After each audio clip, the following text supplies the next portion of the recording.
नमस्ते दोस्तों, अक्षय तृतीया के शुभ अवसर पर आप सबको शुभकामनाएं। हम सबको अमीर बनना है, लेकिन अमीर बनने के लिए कुछ नियमों का पालन करना बहुत ज़रूरी है।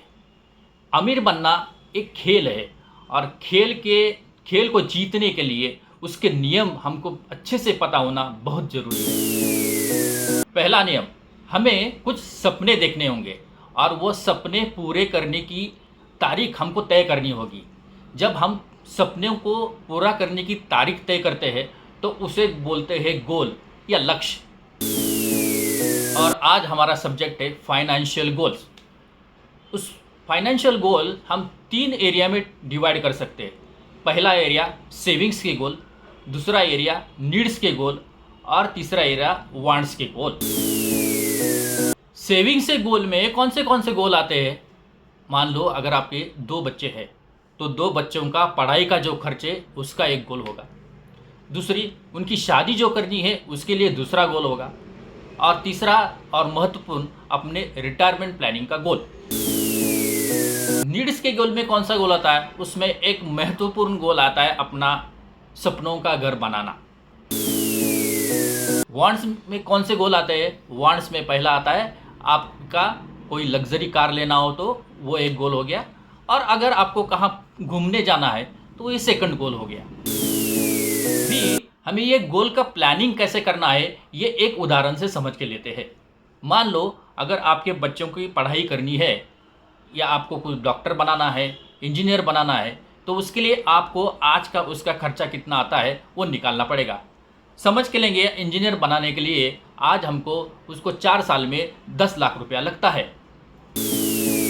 अभी मान लेते हैं कि अब आपका बच्चा 1 साल का है, 15 साल के बाद उसको इंजीनियर बनाना है। अगर अभी उसको 10 लाख रुपए लगते हैं तो 15 साल के बाद कितने लगने वाले हैं ये पहले हमको निकालना पड़ेगा। उसके हमको इन्फ्लेशन रेट या महंगाई का दर मालूम होना चाहिए।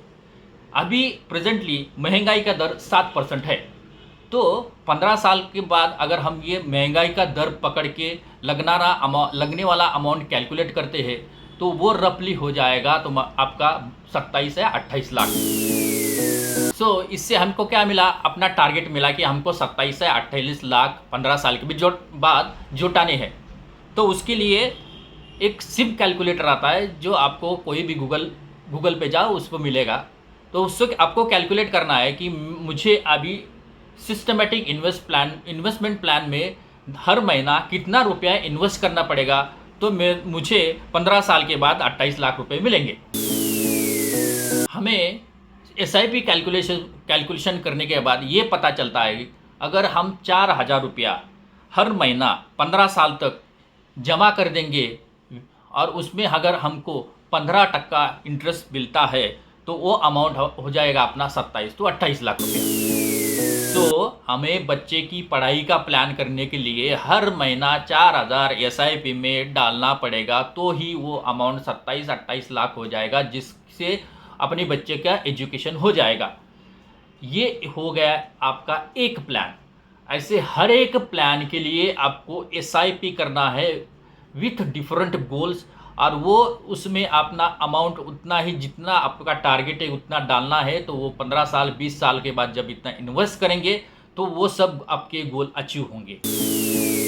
यहाँ क्रक्स है, एक गोल एक SIP, दूसरा गोल दूसरी SIP, तीसरा गोल तीसरी SIP। और जाते जाते एक ही बोलूँगा, अगर कोई लक्ष्य है तो ही आप उसके पास जाएंगे, लक्ष्य नहीं है तो कहीं भी नहीं जाएंगे। एक सिंपल सा एग्जाम्पल देखते हैं। अगर हमको बाहर जाना है, कौन से गांव को जाना है, अगर कोई गांव कहाँ जाना है वही पता नहीं है तो जाएंगे कहाँ? किधर नहीं जाएंगे। तो इम्पोर्टेंट है लक्ष्य और गोल और उसके लिए एक्शंस। थैंक यू, धन्यवाद।